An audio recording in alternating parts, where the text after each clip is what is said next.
Welcome to The Flight, a consumable curation of champions and catastrophes that is considerate of your chronometer. It's me, Chris. Welcome to another episode of The Flight, presented by Retro Hangover Podcast. I am here, of course, with the Dick Dragon himself, Shane. I don't even think I said Dick Dragon in one of our intros. This is not promising. I am breaking tradition. They're going to hate me. Now that you mention it, I think you're right. I think the last flight that we put out, you never even said it. I don't think you said it even once. What have we become? Oh no. We're going to start attracting casuals. This is Get those normies out of here. fuck. Well, now they're all offended. Oh, there. It's over. Okay, we fixed it. Great. It's fucking over. Well, the offense is going to begin on this episode because we're going to be talking about the most underrated consoles, which I think is going to provoke some emotions from some people because, of course, when you talk about underrated things, no one can ever agree on anything, which I think is going to make this one a fun one. I think there might be some banter between us at some point. I'm pretty sure, but who knows? What? If Banter? that's a lie, you can edit that out, Shane. On a podcast? Yeah, I know, right? That never It'd just happens. Be normal conversations about conspiracy theories and aliens, Murder mysteries. I don't know. Murder mysteries. That's it. Yeah. Yeah. That's what we really ought to have gotten into. True crime, paranormal. True paranormal crime. Yeah. I want to know who killed Professor Colonel Mustard. Yeah, Colonel Mustard in the library with an alien anal probe. Professor Ketchup. Yes. Or is it Professor Plum? I don't fucking know. Clue's an old game. I haven't played in a very long time. It is. So It's a good also game. classic movie. Tim Curry is amazing. He is. National treasure, even though I think he's British.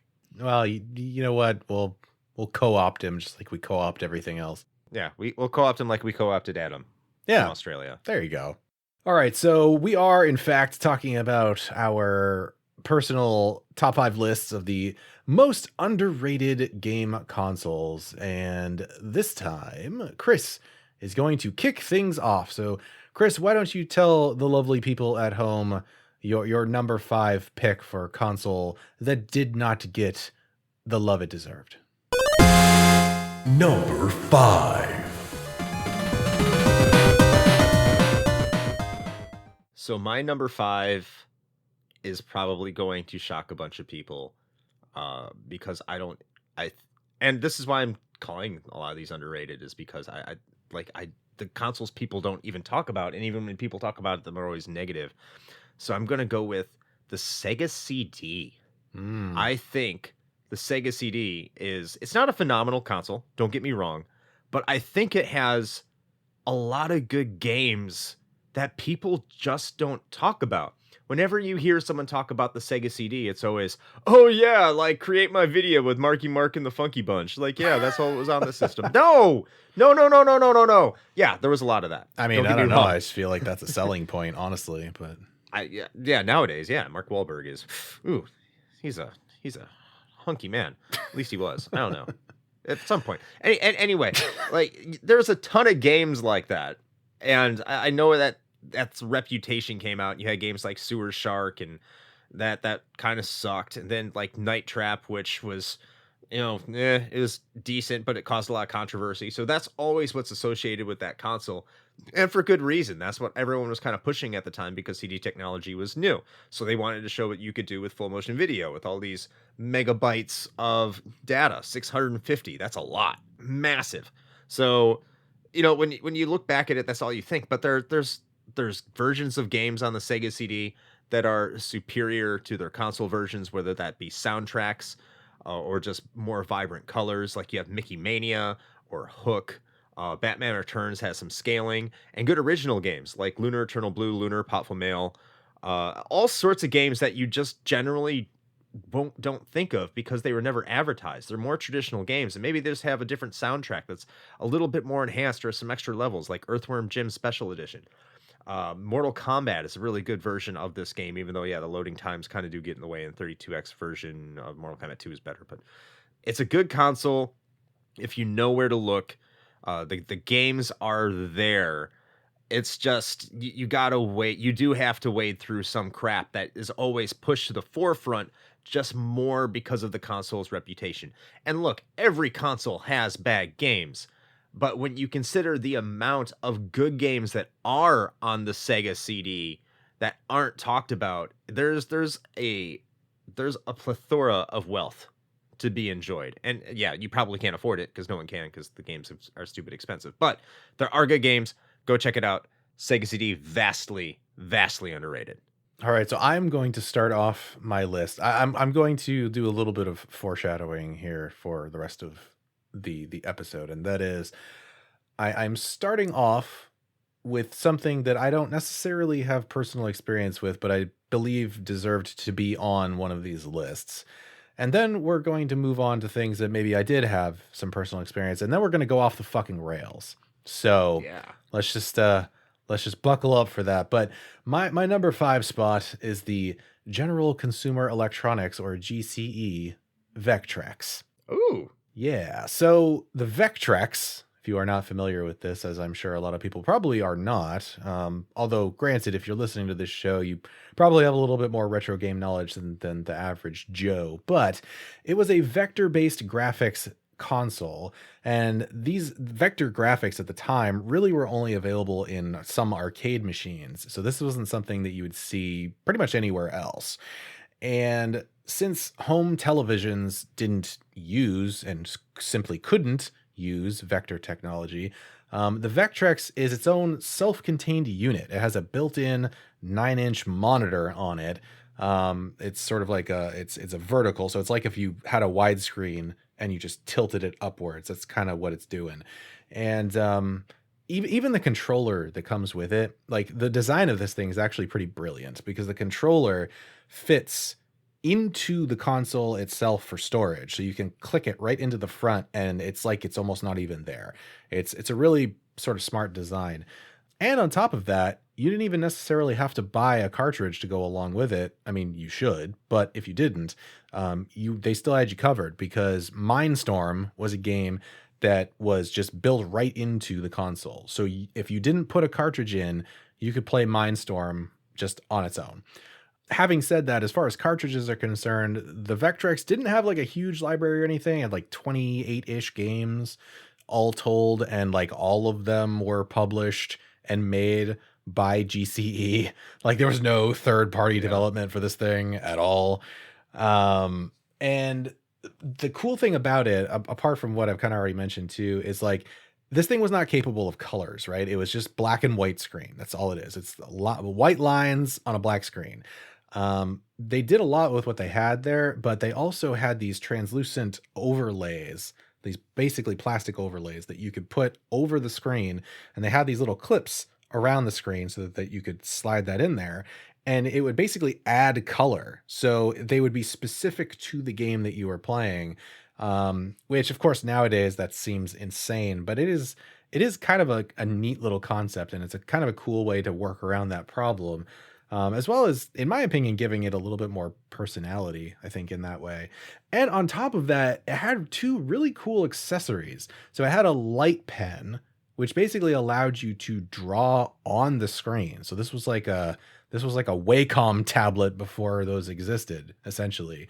And granted, for both of these accessories, like I think only maybe 2 or 3 games in the entire library actually used them. So that's kind of an issue. It's sort of the same thing with like the Super Nintendo mouse. Neat idea, but didn't really get used all that much. But the other one was called the 3D Imager, and it is like this badass looking headset that was basically one of the first attempts really at trying to do like 3D gaming. It would essentially turn the game into like a pseudo 3D thing where it would like pop out of the screen at you. So it was like it was like the grandpappy of the 3DS, I guess. And again, only like 3 games actually were compatible with this thing. But if you look up a photo of it, like the headset itself just looks fucking cool. It's like all matte black. Like it looks like it belongs in like some cyberpunk future music video or something. It's very cool. Unfortunately, part of the reason that it's on this list as something being somewhat underrated or unknown or what have you is because this, like a lot of other things, was just doomed by the video game crash of 83. And essentially the Vectrex, that was sort of its death warrant at that point because it was already a pretty expensive console to produce. and it was also a bit more expensive than a lot of the other home consoles available at the time. Not to mention, even in 83, there was just like this massive amount of options for different systems. There were a whole bunch of players in the game, and this was before things kind of got, axed and streamlined after that video game crash, to where it was like, hey, we've got three major players in the game, and that's it. There were a lot of people trying to take a crack at this home console thing, and I think a lot of it kind of got lost in that sea of options. But all of that is a lot to say that it is a really cool, very novel console that, like, at this point almost no one has ever seen or experienced. Like, a while ago, and I haven't looked this up now, but you could grab one off eBay for like a couple $100, but I assume that that's probably gone through the roof along with everything else at this point. Anyway, that is my number 5. In working order on top of it. Yeah, that was a good pick, man. I just think, like, if people played it, they probably would have gotten a lot of love, but it was probably expensive too. Mm-hmm. It's one of those games, wrong place, wrong time, but very forward thinking. Number 4. Okay, my number 4 is, I don't know if this is a weird pick or not. I think it's appropriate, which is, of course, why I put it here. The Game Boy Color. Interesting. And yeah, another system I almost put here too is the Neo Geo Pocket Color. But I think one of the reasons I put the Game Boy Color here is, one, because everyone who's played a Neo Geo Pocket Color loves it. And I just think the Game Boy Color is one of those systems that a lot of people had, or a lot of people knew about, and a lot of people played. But when you look back in the pantheon of Nintendo portables, you hear Game Boy. You can even hear like Game Boy Pocket getting skipped over. And the Game Boy Pocket was a solid system, but it was nothing more but just a smaller Game Boy. And then you go to the Game Boy Advance, and the Game Boy Color kind of gets skipped over. Even Nintendo doesn't consider the Game Boy Color separate to the Game Boy itself. It lumps in Game Boy Color sales with the Game Boy proper to get its massive total that the Game Boy does have in terms of overall retail sales. But let me tell you something. The Game Boy Color did somewhat change the game for Game Boy. There's a lot of games out there that are compatible with it. A lot of good games. Games that a lot of people can also play on their Game Boy, but are enhanced for your Game Boy Color. The library is relatively deep. And if you want to play Link's Awakening, probably the best way to do it is on the Game Boy Color, Link's Awakening DX, one of the best portable games out there. And that's for someone who doesn't even like Zelda games. I think Link's Awakening is a fantastic game. So there's other games that are available, like Super Mario Brothers being portable at the time was a big deal. Especially like almost 100% what it was on the NES in color. Yeah, it's zoomed in a lot, but it's highly playable. There's just a library there. The Pokemon games, Pokemon Silver, Pokemon Crystal, Gen 2, which a lot of people consider to be the best generation of Pokemon. You got Dragon Warrior 1 and 2, Dragon Warrior 3, and that's just scratching the surface. There's like hundreds of games that are compatible with the Game Boy Color. And I think to just skip over the Game Boy Color, which a lot of people do, and it doesn't get the appreciation it really deserves in moving the Game Boy forward towards the Game Boy Advance, instead of just kind of being just like lumped in with the Game Boy itself. There is a difference between Game Boy Color and Game Boy games.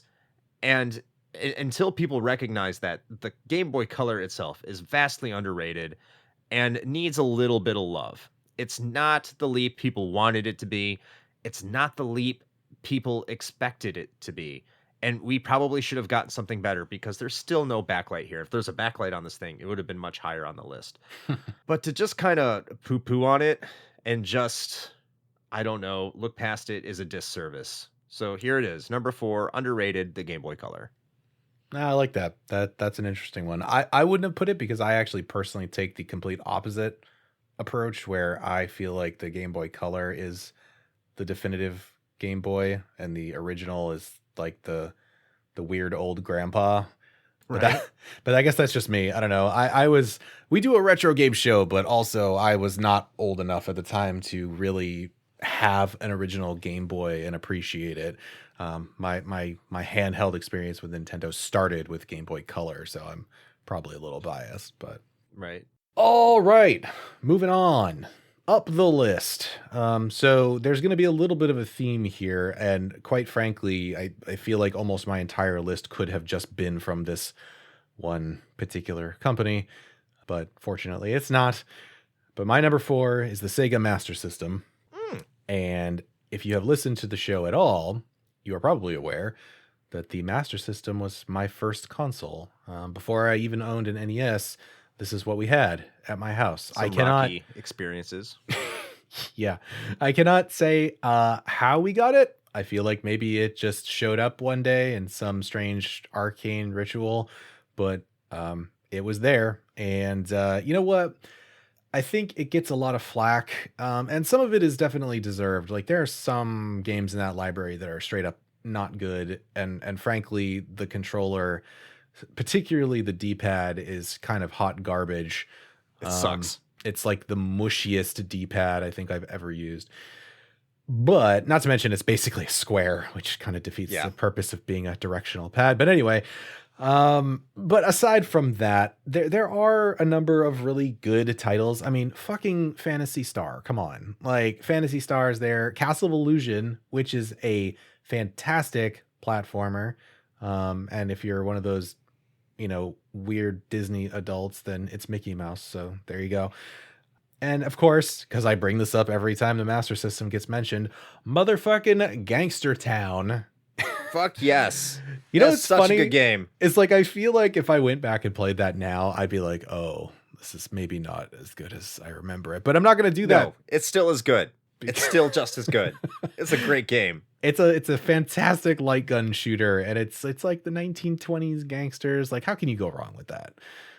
We need to do an episode on Gangster Town. We really do. We really do. And actually, I mean, well, I guess I would have to track down an actual master. Do you have a Master System? Yes. Okay. I have a light gun too. Okay, good. Yes. Okay, there we go. I was gonna say I still have a CRT, so we've got that going for us. But you'd need to bring the Master System. But I would totally be down for that. But at any rate, that's my number 4 spot. It's got a lot of personal attachment for me, of course, and I think that it had a lot going for it. Unfortunately, and this is going to be not the last time this gets brought up, at least by me, possibly by you as well. But unsurprisingly, one of those things that probably got overshadowed by NES being the fucking juggernaut that it was, or just Nintendo in general in the like late 80s and especially most of the 90s. I think that this kind of got lost in Nintendo's shadow, but I think it deserves some recognition. Number 3. So this next pick of mine, I have a feeling will make some people very angry. Last one I felt was a little controversial. This one, I think people will kind of roll their eyes and say, what the fuck? Because this console sold over 100 million units. So how could it be underrated? And as soon as I say it, some of you are going to get it. And like I said, some of you are going to roll your eyes. The Nintendo Wii. What? What? It is. What? I know. What? It is horrendously underrated. Okay. Do you have any idea how many good games are on that console? And this, the reason I say it's underrated is because when you say the Nintendo Wii, people say shovelware and Wii Sports. I hate that system. Wii Bowling? It didn't have HD. Yeah, it didn't have HD. I have to waggle all the time. Do you think I want to flap my arms like a bird while I play video games? I want to play video games with a controller. Like, that's a traditional way to do it. Guess what? There are so many games you can do that. It has a classic controller. Yeah, it's a little awkward. Yeah, it's not perfect, but there are, like, the majority of the library is fantastic. Well, not the majority of the library is fantastic, but the majority of the library can be played with a controller. There are so many hidden gems that you can't shake a stick at. And there are some games that actually use motion control really well, like Excite Trucks and Excite Bots. That's true. Excite Trucks, that's a good game. But like when you really do a deep dive into this library, I think the reason it's much like the Sega CD. Whereas the games that are worth playing and worth purchasing, which there are a bevy of, a truckload of, far more than the Sega CD, by the way, are just completely overshadowed by the admittedly mountain of shit that people usually associate the Wii with, because there is a ton of shit on this console because it sold 100 million units, because your grandmother had it in her nursing home, because your mom played it, or dad, and they just didn't understand video games, so they saw something for $5 like Carnival Games and gave it to you and said, have fun, Timmy.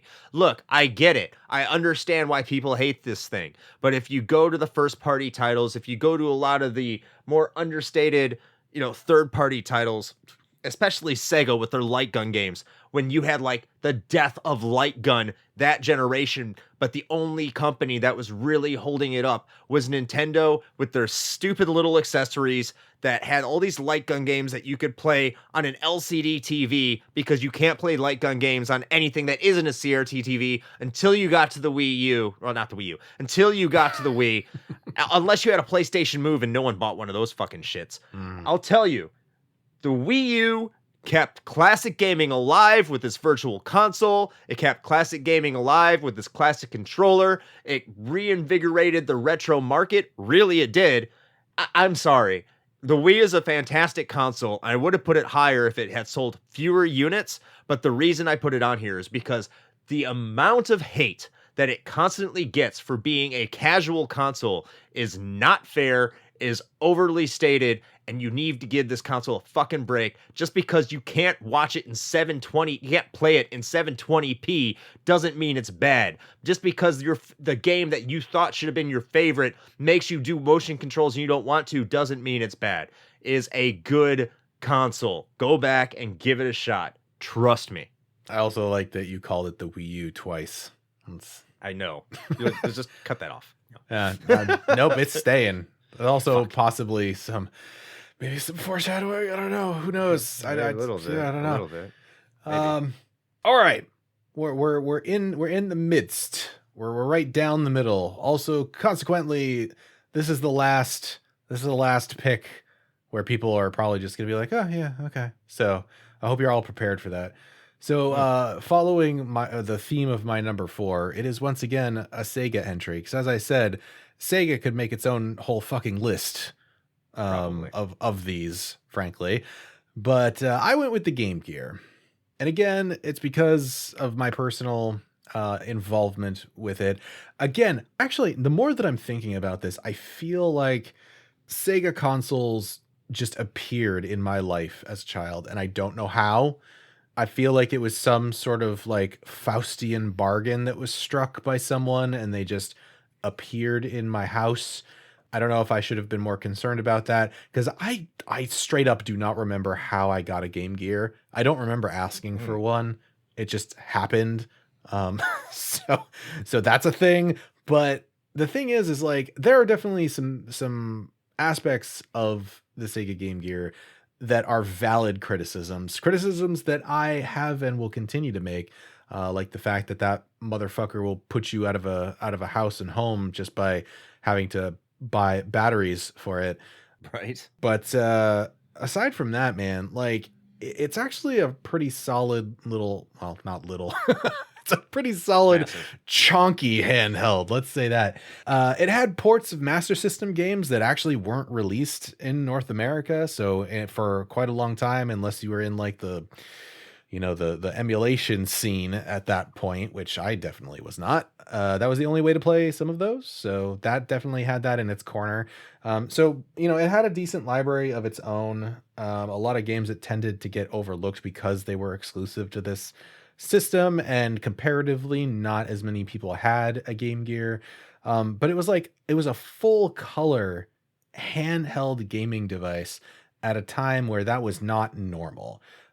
You had the Game Boy, which of course was crushing it, but that was green and black monochrome. And then along comes the Game Gear, which granted was not the first, but is probably the most prominent for most folks. Full color handheld. And that's why it eats like, what does that thing take? Isn't it like 8? It's like 8 AA. I think it's six AA's, I think. 6. Okay. It might be 8, 6 or 8. Yeah, it's like 6 or 8 AA batteries, and they only last for like 2 hours. But I guess that's what you get for getting, full color in a handheld. But suffice to say, I actually think it deserves more praise than it gets. And so, that is why it takes my number 3. Number 2. Okay, my number 2. This is where if you know who I am, this is where it starts to get a little bit more boring. But there will be a notable omission for those who know me as well, and you'll be wondering. And I'll address that before I immediately get to my number 1 pick. But before that, it's the TurboGrafx 16. More specifically, the PC Engine side of it. Now, if you're in Japan, no, it's not underrated whatsoever because the PC Engine was wildly successful there. In fact, it outperformed the Sega Genesis because there were so many good games, and it came out at a very opportune time. It came out, I think, in 1987, which was 4 years after the Famicom, to compete with the Famicom. And it got a lot of games in Japan, much to NEC's infamy nowadays. But if you look at the United States, we didn't get a ton of games. The library is relatively small, but the library is still good. Like Bonk's Adventure is a solid game. Blazing Lasers is, as I said in the Jingle episode, is another amazing game. So many good shmups.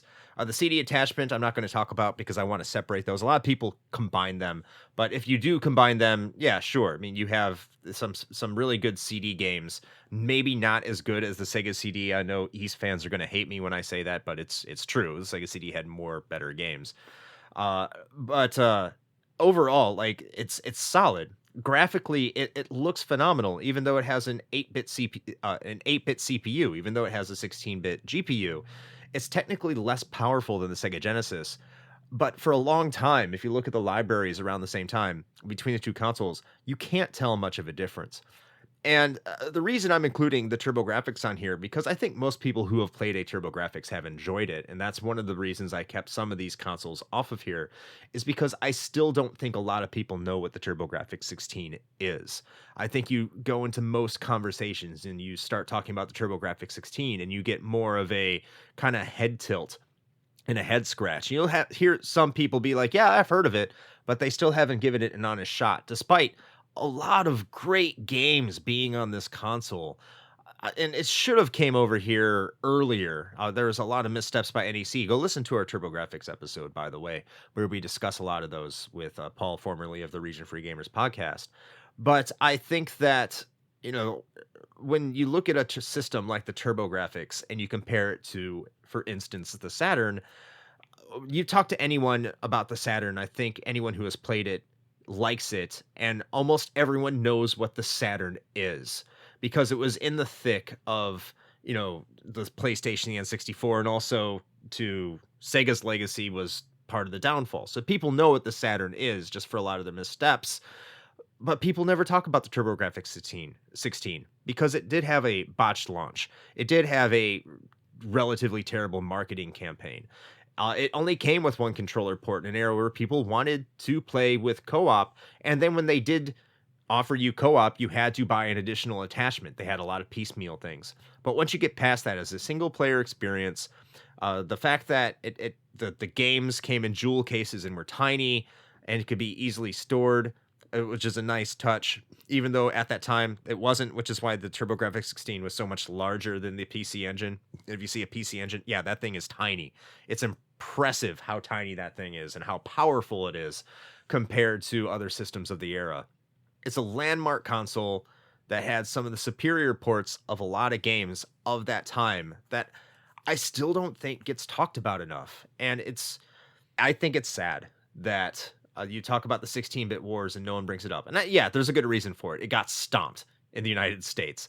Like, it was Sega and Nintendo. But if you go overseas to Japan, it was second place. And because of that, if you look into that library too, if you go to the Japanese part, it's the collection of games you can find on there is stunning. And if you're a fan of the 16-bit look and 16-bit games, there's a lot of surprises and just presents waiting for you on the TurboGrafx 16 and PC Engine. So yeah, number 2 most underrated console of all time. I hope it doesn't stay that way. I hope more awareness gets out there. I don't think it's going to happen though, because I think time has really passed it by in terms of opportunities. But yeah, go out there, play some TurboGrafx, and have some fun. Yeah, I like it. That's a good pick. And yeah, I think the general retro games zeitgeist has kind of moved on past that era now. I think what Yeah. the popular nostalgia is like settling around where like the N64 PS1 era now. Yeah, we're there. And PS2 GameCube too is really starting to get on fire. That's been a slow burn, but it's starting to ignite. Hmm. 16 Only a matter of starting to time. fall off. Yeah. Yeah. Hey, maybe maybe those game prices will start to go down. Oh, we can only hope. All right, everybody, strap in because it's gonna get weird. My number 2 pick, Tiger Electronics handhelds. All right, so these things get shit on a lot, but let me tell you Yes. something, man. These were basically like the blue collar workhorses of the gaming scene in the 90s. All right. So they might objectively be pretty cheap imitations of their superior console counterparts. I don't think anybody's going to argue that. It's got garbage sound effects coming out of like a tiny ass little speaker and, you know, this like LCD screen that only has a handful of static monochrome images to cycle through that simulate air quotes gameplay. But you know what? When you're a kid whose parents are just trying to make enough money to put food on the table and keep a roof over your head, these little shitty plastic rectangles were probably your savior. Especially at a time when new game cartridges were going for upwards of $90 retail. Now, granted, like I was fortunate enough to have a home console, but I definitely got at least a couple of these in my day instead of a more expensive game. I know for a fact that I had the Aladdin and the Terminator 2 ones for sure. I want to say that I think I had the Lion King one and possibly another, but it was definitely those 2 or 3. But, you know, at some point, and it was on our list briefly, and we kind of shuffled things around, but I would really like to do a full episode on these someday, just because, you know what? Are they like not great overall? Yeah, they're not. But I feel like they are still underrated for a lot of the reasons that I mentioned. Like I think they filled a niche that needed it. And so that's why I gave it my number 2. Number 1. All right, I'm on to the number 1. And before I talk about my number 1, I did say I would talk about a notable omission. If you know me and are in the Discord, you know what kind of consoles I do like. I am not including the Sega Saturn in my list because I do not think it's underrated. Because I think, as I talked about in the TurboGrafx ranking of number 2, I don't know anyone who actually hates the Sega Saturn, and I know a lot of people who like it. Let me rephrase that. I know a lot of people who talk about it, and a lot of people who say they just have never played it, but I think everyone who's played it likes it. I think it became a big part of the video game zeitgeist, as Shane said, for a period of time. So to call the system underrated at this point is somewhat laughable. As much as I love it, I think that's a good thing. I'm happy people know about it. I'm happy people consider it to be an underrated gem of a system. Even more so, I think, than the Sega Dreamcast to an extent. I'm not including that either because, again, I don't know anyone who like shits all over the Dreamcast. I think I'm probably the most vocal critic of the Dreamcast I've ever heard. But I am going to give the people what they want. I cannot deny you. I have listened to you, and I agree with you. The number 1 most underrated console of all time is the Wii U. What? I know. I wasn't expecting this at all. Who would have thought? What listener to the Retro Hangover podcast would not see me picking the Wii U out of any of these consoles? And so now I have to back this up, which is awkward. So I mean, you don't have to. You could just leave it. I could just drop leave it the at mic. Just be like, "Yep, that's it. Fuck you." But dear patrons, dear listeners, because a lot of people wanted to hear me rant and rave about the Wii U ad nauseum and forever, and you're going to get a little bit of that. But we are trying to keep these episodes shorter. So you won't. Well, I think you're going to get exactly what you are looking for to an extent. The Wii U, when it came out, I was very cautious about it, as many other people were. But if you go back and you listen to our 2015 episodes, there was a time, and I think many gamers will agree with me, or, TM gamer. Well, no, I don't want to go down to that route because those people can be shitty. But a lot of people who play a lot of games and are really into the gaming market, like not crazy toxic gamers, but just people who love video games, thought that the best games were being released on the Wii U over the PlayStation 4 and Xbox One. Even those were your mainstream consoles. It just seemed like the product that Nintendo was putting out was just constant quality, high quality games with love and character. And I don't feel like you were getting that at the time from Sony and Microsoft. It just wasn't there. It was still gray. It was still kind of boring open world shooter or looter shooter. Just everything had a gun. You just had to shoot everything. That was every mainstream game. And you weren't getting that from Nintendo. And even today, even with a lot of these games being ported to the Switch, there are still some things that you can only get on the Wii U that can only be provided from that second screen. Whether, it's small things that people don't really care about because, the DS was already there. Things like maps, things like inventories, things like being able to switch from your screen, your small screen, to your big screen, which you can kind of do you can do that with the Switch. But at the time, it was just so novel. And still, I look at it now with some of the games that haven't made it over, like Xenoblade Chronicles X, and the fact that the controller itself, the Wii U pad, is very ergonomical, very comfortable, and you can play with it like a regular controller. Plus, the Pro controller is also comfortable. The fact that's backwards compatible with all your Wii games, and I already said that was the number 3 underrated console of mine because of its understated library.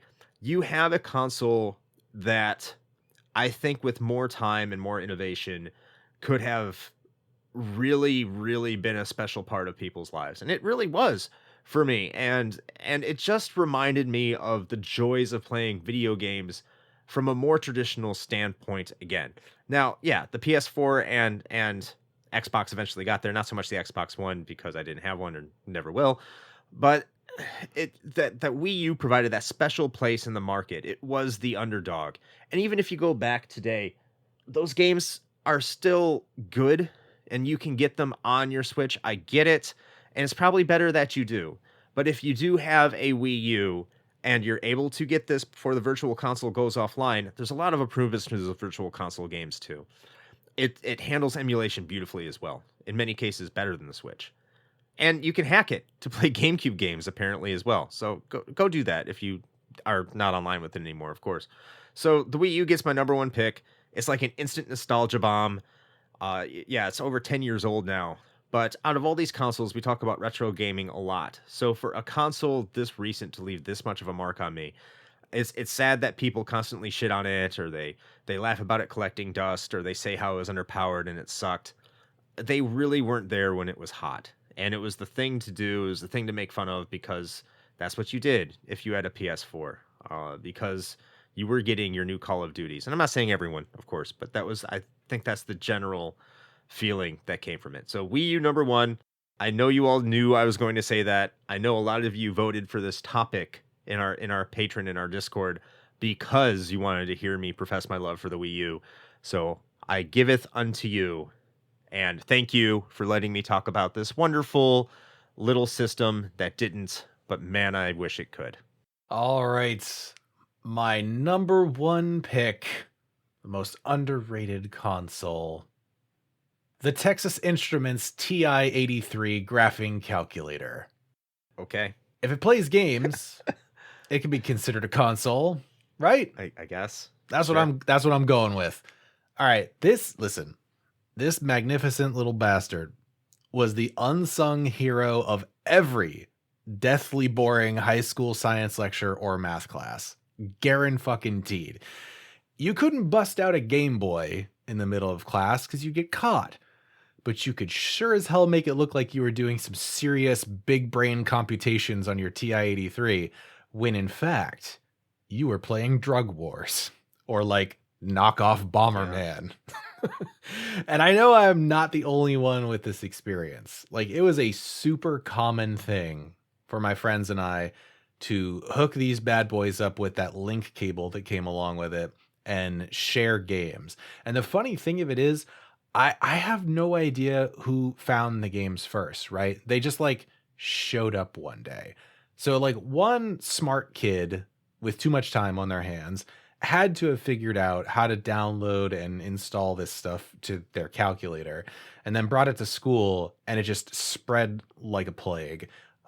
If any of you guys are like with me on this one, then the name Mirage OS should sound pretty familiar, because that was the little like pseudo operating system, even though it really wasn't, that was installed along with a lot of these games, and it really just functioned as like a launcher for all of the games that you had installed on your TI-83. But we had that, and we had this pretty sizable list of games. And so, you know what? Like, thank you to whoever Patient Zero was that had the wherewithal to get the TI Connect software running and pull this shit off of the internet and then spread it around our school. But that is why I'm giving this my number one spot, because if we're talking underrated console, this absolutely qualifies, because this thing did work. Like, there were many lectures that I probably should have been listening to, but instead I was playing Doom. Actually, you can play Doom on a TI-83. So Yeah. so there you go. That is my number one pick. That was not something I was expecting. That is actually a phenomenal pick. I love that pick. I would not agree it's number one, but that is like that. I can definitely see where you're coming from, and I respect it. Well, I appreciate that. Is great. I wanted a really like out of left field pick for some of these, because listen, here's the deal, right? It's like we could have, and even if you go on YouTube, not to disparage any other creators whatsoever, but you go and look at these lists that a lot of other folks have made over the years, and it's like you could predict the majority of what they're going to say. It's always like, oh my God, the Dreamcast. Oh my God, the Saturn. Oh, the fucking Jaguar on a few occasions. Jaguars, yeah. Yeah. And so it's like, okay, great. And so that's why, I had a couple of those, like the Game Gear or what have you, but I really wanted to branch out a little bit and kind of like stretch what the idea of a console really is, and I think the TI-83 fits. I'm almost surprised you didn't pick the Microvision. Well, I didn't have a dog in that fight. That's why I said at the beginning, I was just like, you know what, I picked the Vectrex because, like, I mean, if we're in the sake of full honesty, I could not come up with 5 consoles. Yeah, I can understand that. That's why you see so many same consoles. Yeah. Also, honorable mention to the 3DO, by the way. Yeah. Just that's all I'm going to say about that. Honorable mention. That's fair. All right. Well, there we go. So those are our top 5 most underrated consoles. If you liked what we picked, or even if you didn't, you know what? You can let us know. You can either leave us some comments on the various social medias if you'd like to do it that way, or if you would like to engage with the show in a much more real fashion, we do have the public Discord. It's there. It's always there. It's not going anywhere. So you can find that along with all of the other RHP related content that your little heart could desire by going to linktree/retro hangover. It's linktr.ee/retro hangover. And you can find that along with the Patreon and our merch store, which, if you love the Wii U as much as Chris does, we do have a Wii U inspired shirt design on there that you could pick up as well. As well as TurboGrafx. Yeah, I was just going to say also the TurboGrafx one is up there now too. So 2 of them, as a matter of fact. So you can choose. But yeah, at any rate, go and check that stuff out. We've also got our YouTube channel where we post video versions of the episodes as well as our VODs from our Twitch. So if you want to come and watch us play video games, then you can do that 9 p.m. Eastern time every Sunday, barring, acts of God or federal holidays. So yeah, come check us out. We love to chit chat. We're playing something that might be related to what we're talking about on the show, or it might not. Could just be some random shit we wanted to play. The likelihood pretty good. I'm probably still trying to play Lunar, unless you're listening to this like after a certain point in 2023, and then I'm probably over it. But it'll be there. So at any rate, that's all the stuff that you should check out. Chris, do you have anything that you would like to add? No, I'm sorry we weren't totally considerate of your chronometer this one. We had a lot to say though. We did, but hopefully you enjoyed it. We hope you did. It was the runaway winner for this patron poll, which you can go to at rhp.show/Patreon. That's to right. find out more. All right. And so to respect what is left of said chronometer, until next time, play with your I want to see dick pics on both screens joysticks.